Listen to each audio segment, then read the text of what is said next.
रात्रीचे 11 वाजलेले. 2 महिला पोलीस जवळ कोणतं हॉटेल सुरू आहे का विचारताच पहिल्याने आत बोलावलं. असं भोसरी परिसरातील एका शांत गल्लीत घडलेली ही घटना सध्या सर्वत्र चर्चेचा विषय ठरली आहे. त्या रात्री पुण्यातील भोसरी परिसरात सर्वत्र शांतता होती. दुकाने बंद झाली होती, रस्त्यावर फारशी वर्दळ नव्हती आणि लोक आपल्या घरात विसावले होते. याचवेळी एका घरासमोर 2 महिला पोलीस कर्मचारी थांबल्या. त्यांच्या चेहऱ्यावर थकवा स्पष्ट दिसत होता.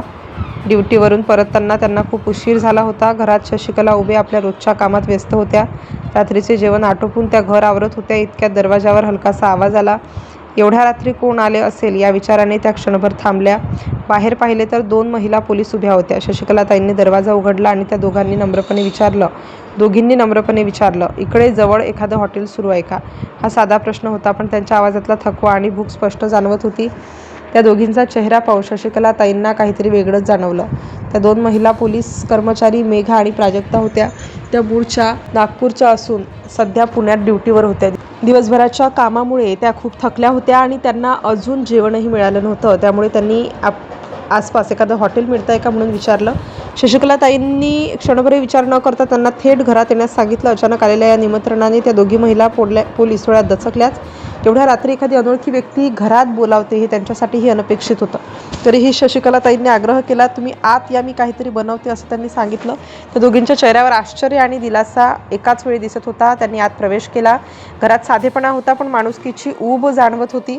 शशिकलाताईंनी तात्काळ स्वयंपाकघरात जाऊन तयारी सुरू केली. एवढ्या रात्री पुन्हा स्वयंपाक करणं सोपं नव्हतं, पण त्यांनी अजिबात विचार केला नाही. त्या दोन्ही महिला पोलीस शांतपणे बसल्या होत्या. त्यांच्या चेहऱ्यावरचा थकवा अजूनही दिसत होता.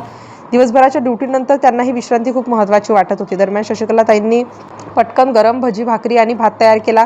घरभर स्वयंपाकाचा सुगंध दरवळू लागला. त्या दोघींच्या चेहऱ्यावर हलकंसं हास्य उमटलं. थोड्याच वेळात शशिकलाताईंनी दोघींना जेवायला वाढायला सुरुवात केली. त्या दोघींनाही त्यांनी प्रेमाने जेवायला बसवलं. त्या 2 महिला पोलीस जमिनीवर बसून जेवत होत्या. जेवण करताना त्या दोघींच्या डोळ्यात कृतज्ञतेची भावना होती. अनोळखी व्यक्तीकडून मिळालेली ही मदत त्यांच्यासाठी खूप मोठी होती. त्यांनी शशिकलाताईंना धन्यवाद दिले. शशिकलाताईंनी मात्र हे सगळं अगदी सहजपणे केलं. तुम्ही आमच्यासाठी रात्रंदिवस काम करता, आम्ही इतकं तरी करायला हवंच, असं त्यांनी सांगितलं. जेवण झाल्यावरही शशिकलाताईंनी त्यांची काळजी घेतली. एवढ्या रात्री त्यांना सुरक्षित ठिकाणी पोहोचवण्याचा निर्णय त्यांनी घेतला. रात्री उशीर झाल्यामुळे त्यांनी त्या दोघींना स्वतः सावित्रीबाई फुले हॉल येथे नेऊन सोडलं. ही गोष्ट त्या दोघींसाठी आणखी आश्चर्यकारक होती. या संपूर्ण घटनेदरम्यान एक फोटो काढण्यात आला. त्या फोटोमध्ये शशिकलाताई जेवण वाढत आहेत आणि महिला पोलीस जमिनीवर बसून जेवत आहेत. हा फोटो सोशल मीडियावर व्हायरल झाला आणि मग या घटनेची चर्चा सुरू झाली. लोकांनी या घटनेचं कौतुक केलं. सोशल मीडियावर माणुसकीला सलाम अशा प्रतिक्रिया येऊ लागल्या. अनेकांनी शशिकला उबे यांच्या या कृतीचं स्वागत केलं. महिला पोलिसांना ड्युटीच्या वेळी अनेक अडचणींचा सामना करावा लागतो. अशा वेळी मिळालेली ही मदत त्यांच्यासाठी खूप महत्त्वाची ठरली.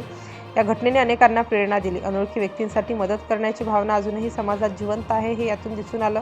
पुण्यातील भोसरी येथील शशिकला उबे यांचं हे कृत्य आता सर्वत्र चर्चेत आहे. लोक त्यांच्या माणुसकीचं कौतुक करत आहेत. एका साध्या रात्री घडलेली ही घटना आता लाखो लोकांपर्यंत पोहोचली आहे आणि सगळेच या माणुसकीच्या कृतीला सलाम करत आहेत.